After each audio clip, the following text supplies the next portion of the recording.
आसान है। Please sir. Mentally strong कैसे होते हैं और मेंटली स्ट्रांग होने का मतलब क्या है, ये हमको मिल करके आज फाइंड आउट करना है। पहले ये देखना है कि फिजिकली स्ट्रांग होने का मतलब क्या। सर फिजिकली स्ट्रांग को कह सकते हैं कि जिसके पास स्ट्रेंथ, स्टेमिना और एंड्योरेंस तीनों हो तो उसे फिजिकली फिट कह। Excellent point, let's give big hand for him.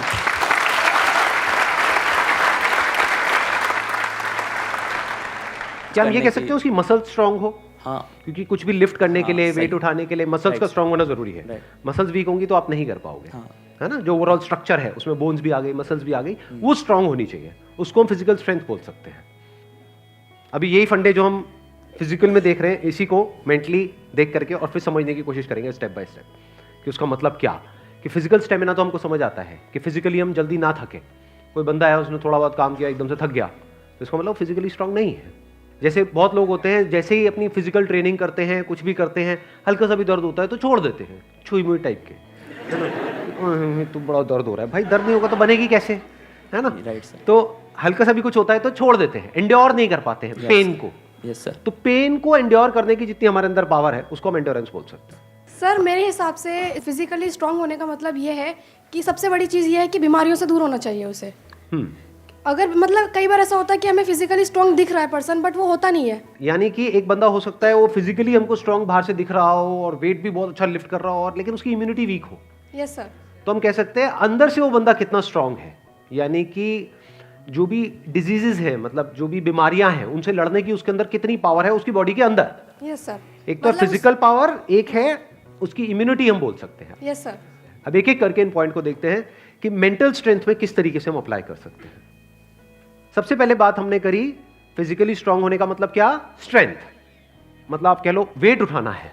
जैसे कहीं हम जा रहे हैं रेलवे स्टेशन पे, यहाँ पे, वहाँ पे, एयरपोर्ट पे, और अगर दोनों हाथ में पूरा भारी भारी पूरा भरा हुआ लगेज है, जैसा हम लोग इंडियंस ज़्यादातर लेकर के जाते हैं, लगेज बंदे से भारी होता है, तो सही है नहीं है?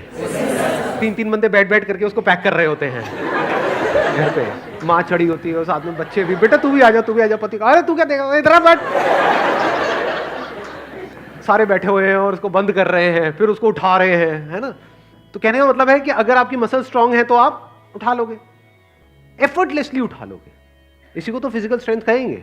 एक है बहुत एफर्ट लगा के आपको कोई छोटा सा काम करना पड़ रहा है, एक है बहुत बड़ा काम भी आप कर रहे हो बिना किसी एफर्ट के। क्यों? क्योंकि आपकी बॉडी स्ट्रांग है, आपकी मसल स्ट्रांग है। बिल्कुल इसी तरह से थिंकिंग मसल्स, यानी कि कोई प्रॉब्लम आई तो आप ये देख सकते हो आपकी थिंकिंग मसल्स कैसी है, बेस्ड अपॉन कि आपका रिएक्शन कैसा है जब कोई आपकी लाइफ में प्रॉब्लम आती है। तीन सिचुएशंस हैं यहां पे, तीनों को एक एक करके देखते हैं। एक है कोई बड़ी प्रॉब्लम आई हमारे सामने और हमने अपने हथियार डाल दिए और हम एकदम से परेशान हो गए, तो हम क्या कहेंगे, हमारी मेंटल मसल्स कैसी है, वीक है। मतलब बिल्कुल ऐसा हो गया कि लगेज थोड़ा सा भारी है तो लगेज भारी है, मैं नहीं उठाऊंगा। अरे भाई अपने आप को स्ट्रांग कर, मैं आगे ट्रैवल नहीं करूंगा। क्यों? क्योंकि लगेज भारी है, मैं तो यही रहूंगा, बस स्टैंड पे ही रहूंगा, मैं नहीं जाऊंगा। आप हंस रहे हो लेकिन ऐसे हम करते हैं लाइफ में। कोई बड़ी प्रॉब्लम आई तो हम क्या करते हैं, अपने हथियार डाल देते हैं, मतलब वी गिव अप, फेस ही नहीं करते हैं उस प्रॉब्लम को। ऐसी कोई प्रॉब्लम नहीं है जिसका सॉल्यूशन ना हो इस दुनिया में। अगर प्रॉब्लम है तो सॉल्यूशन भी है, बट सॉल्यूशन तक पहुंचने के लिए we need thinking muscles. We need to think a lot in the right direction. और ये राइट डायरेक्शन और रॉन्ग डायरेक्शन क्या है? राइट डायरेक्शन मतलब solution oriented approach, wrong direction मतलब प्रॉब्लम ओरिएंटेड अप्रोच, कि हम प्रॉब्लम में ही जाकर के स्टक हो गए हैं, बस उससे आगे बढ़ ही नहीं रहा है हमारा दिमाग। इसको हम कह सकते हैं मेंटली हमारी जो मसल्स हैं वो वीक है, मेंटली हम वीक है। दूसरा सिनेरियो क्या है, कोई प्रॉब्लम आई, उससे हम लड़े और लड़ने के बाद में बहुत एफर्ट लगाया, बहुत दिमाग लगाया, बहुत मेहनत करी, लड़े और जीत गए, मतलब उस प्रॉब्लम का हमने सॉल्यूशन निकाल लिया। क्या हम कह सकते हैं कि आप मेंटली बहुत स्ट्रांग हो? नहीं, नो। व्हाई? एग्जैक्टली, बिकॉज आपको बहुत एफर्ट लगाना पड़ रहा है। समझ गए ना?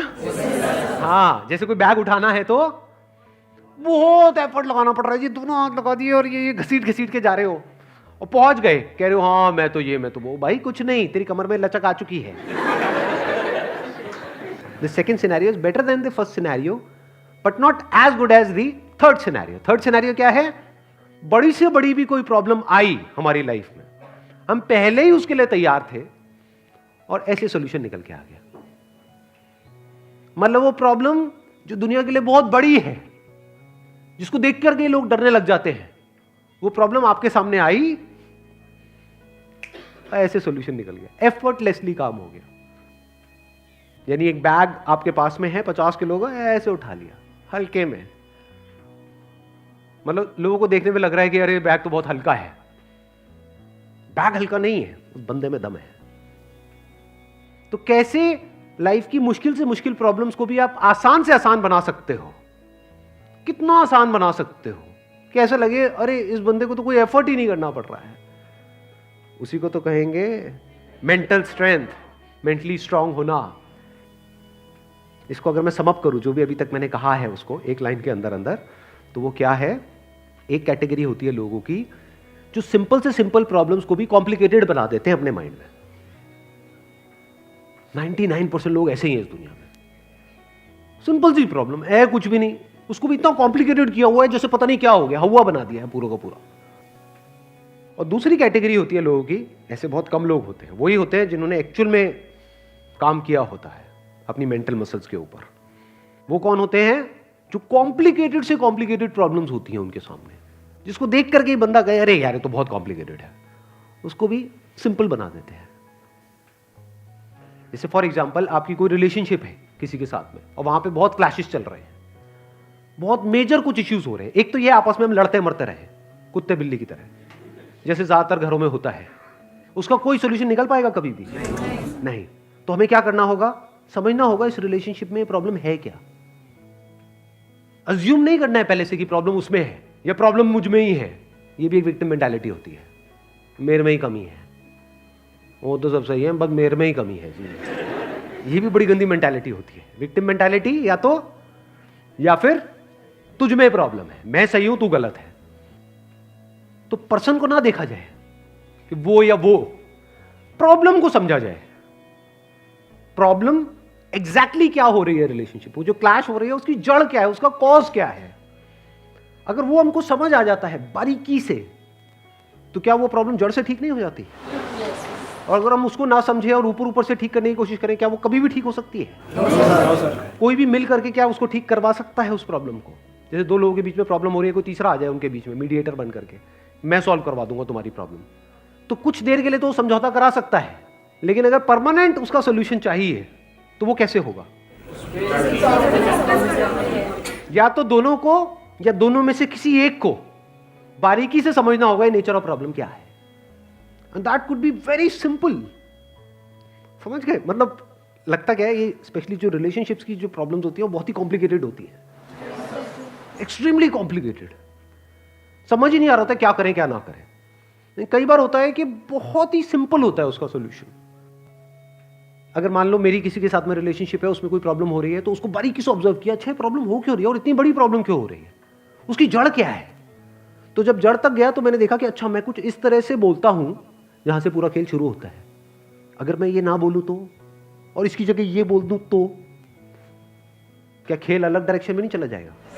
दोनों का अंडरस्टैंडिंग होना बहुत जरूरी है। आप कह रहे हो दोनों की अंडरस्टैंडिंग होना बहुत जरूरी है। हाँ जी सर। ध्यान से समझना, अब ये प्रॉब्लम ओरिएंटेड अप्रोच है, सॉल्यूशन ओरिएंटेड अप्रोच है। ये प्रॉब्लम ओरिएंटेड अप्रोच है जिसका कोई दुनिया में सॉल्यूशन नहीं है। ये बिल्कुल ऐसा है कि सरकार को तो अपना काम अच्छे से करना चाहिए। ये जो चाहिए है ना, ये हम इंडियंस की नस नस में दौड़ रहा है। सड़कों पे सबको अपनी गाड़ी ढंग से चलानी चाहिए, रेड लाइट पे सबको रुकना चाहिए, ये होना चाहिए, वो होना चाहिए, यहाँ पे सफाई होनी चाहिए, दोनों को एक दूसरे को समझना चाहिए, जो कभी नहीं होगा। तो क्या हो सकता है, इसका सोल्यूशन क्या है? ये हो गई प्रॉब्लम ओरिएंटेड थिंकिंग कि हमारी लड़ाई की जड़ क्या है, मैं तो उसको समझता हूं, वो मुझे नहीं समझती। समझ गए ना? आ गई ना प्रॉब्लम। जबकि सोल्यूशन क्या है? मुझे ही समझना है, खत्म।